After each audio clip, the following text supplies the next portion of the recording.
Why can some brands charge thousands for a hoodie and still sell more units than you? Well, that's because a lot of these streetwear brands, they think the product is a differentiator when it isn't. The product is a ticket to entry, but what actually moves units at premium prices is how you position that thing. So brands like Chrome Hearts, Babe, Louis Vuitton, they all master this one thing that allows them to charge whatever price they want and still sell out. They market in a way that makes you want to pay 10x the original price. So how can these brands make you want to pay that price point? You see, they've spent millions on millions cracking the code, learning on how to actually position themselves in a way to achieve this. And in this video, I'll break down the core principles so you can implement this into your own brand and execute it without going dry in sales. Now, you see, when you think of premium, you think of a wide variety of things. There's premium cars, Bugatti, there's premium clothing, there's premium food, there's premium shoes. But they all fall under this one common denominator, which is luxury. When you think of Bugatti, what do you think of? It's clear, luxury. When you think of LV, what do you think of? Luxury. When you think of Nobu, luxury. Jordans, it really applies to some Jordans, for example, Travis's, the higher end price points. But that's not the point. The point is they all fall under the same common denominator, and these three core principles that they follow allows them to position themselves in this way. Now it's identity, exclusivity, and storytelling. Now if we go into exclusivity, exclusive makes it mass appealing, but also not for the mass. It makes it very special because not everybody can get a hold of it. Now you have to understand a lot of brands that confuse scarcity and exclusive. These two are completely different, and it costs a lot of people because they make this mistake. Scarcity is a tactic, so it's a countdown timer where you could make it only made 50. That's scarcity. Exclusivity is how you position yourself. It's a worldview, so it screams not for you if it doesn't target your ICP. Now, scarcity is telling people you only made 50 units. And then exclusivity is making people feel like this wasn't even made for them to begin with. For example, I could go ahead, walk in Lululemon and get one of those zip ups, but it screams it's not for me because of how they position themselves and how they market themselves. Now in streetwear, Cortez does this extremely well. No one could just buy Cortez. You needed the password. You needed to know the drop time. You had to be in the right circles, and the product wasn't even the exclusive thing. The access was. That's what made the product feel like a trophy. But the main thing is if you took a look at their Instagram around a month back, it was private. Now all their pages were private. New customers can only learn about the brand if their follow requests were accepted by Clint.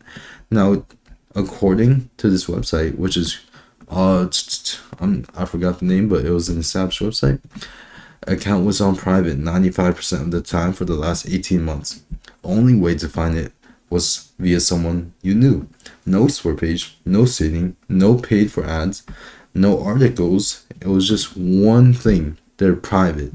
Now, understand, exclusivity comes from building a story around your product that makes certain people feel like they have the right to own it, while having low stock or positioning yourself with scarcity isn't the way to go.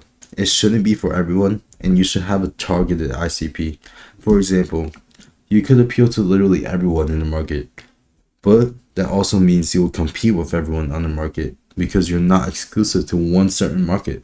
You will have 10%, 7%, 4% on these markets, while you also deal with so many competitors. If you wanted to target shoes, who would you target? You wouldn't target basketball players because they're buying Jordans. They're buying actual basketball shoes. You wouldn't target skaters because they have Vans. You would have to find a market where you could actually appeal in. Now, this is what it looks like. You have an exclusive appeal, and you have one market that you completely own. For example, it could be skaters in Hawaii. Now, if there are any skaters in Hawaii and you have a brand that only targets them, as soon as they want something associated with that, their identity, clothes, shoes, They're thinking of you first because you position yourself in a way where you are their lifestyle. Now that ties straight into identity. Now, when people put your clothes on, you're making a statement. Your job is to decide what statement it is before they even do. Now, premium brands don't leave identity up to interpretation. When I click on your page, it should scream who you are, what you are, why you do it. They define it clearly and repeat it constantly across every single touch point. Now, these touch points are casting content, colors, and captions. Now, they do this so consistently, they define it clearly, and they repeat it over and over again just to get it out there. So everything is intentional. And for example, Lululemon, when I just mentioned, their casting only targets their ICP. So runners, yogas, coaches, now they want to target that ICP lifestyle, which is why when I walk in, like I said, I wouldn't be able to get it because it doesn't target me. Now they sell this dream state. Their ICP are females, young females who want to be fit, want to be that one gym girl. So they use these people, runners, yoga coaches. They all have the lifestyle that their ICP wants to achieve. Now they see the piece of content, they see the lifestyle, and they see the version of themselves that they want to become so desperately. And they see the literally only thing standing in between them is the product. That's the bridge. That's what bridges it all together. And this is the one key thing in their eyes right now that brings them from their state right now to the version of themselves that they want to become. And that's the key to positioning yourself. Every person you put in your content sends a signal. Every single environment you shoot in sends a signal. For example, you could picture rhinestone sweatsuits. You know it's going to be more rapper archetypes buying into it because they sell the lifestyle. And then when I look at your page, it shouldn't be a light lifestyle feed post, and then a dark feed post, and then a mocha post. These all scream different identities. You want to be consistent. When you click on your page, the customer has 3 seconds to identify who you are. Who are you? With your identity. So what do you stand for? Your values. Your trust. Why should I trust you? And then who? What do you sell? Why do you sell it? Now each one of these questions tie into, is this for me? And that's what you have to understand. You need to create your identity archetype. This is the one thing that will help you just shape this. So for example, who wears your stuff? What do they look like? Their values. These 3 questions will literally help you so much in identifying who it is, your ICP. If you build everything around that one person, your customer will self-select themselves in, and you don't need to fight 50 different brands for them. Now, the final part is storytelling. Now, a lot of brands skip this because it feels pointless, intangible. So you think, why would this work? How do I storytell with clothes? That makes no sense. But it's actually the most important of the 3 I just showed you. So exclusivity drives desire. Identity drives belonging, and then storytelling drives loyalty. It's not just one viral drop. This is why, and this is how you prevent just one viral drop and then dying down right after. This is what drives you to 100K per month. It's not just the About Us page or the brand film. It's the storytelling. It's a consistent narrative. It's every single small piece of content you put out. It's the reason why someone who's never bought from you before would still follow you, watch your content, and tell their friends about you. Now, Nigel, I hope I pronounced that right, but he understood this before the internet even existed. And that's how he built Babe.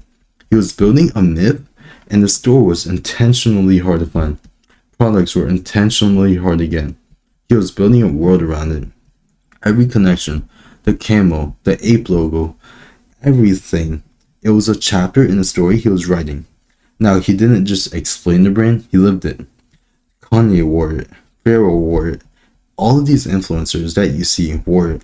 It wasn't just marketing. He was establishing a culture within the brand with the products. People don't just buy what you make. They buy why you make it and what it means to be someone who wears it. Now, you have to give them a story worth following so they stick around long enough, even after you sell out.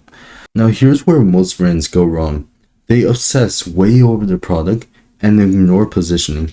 They'll spend months on designs, ads, website, and then a few minutes on what the brand actually stands for.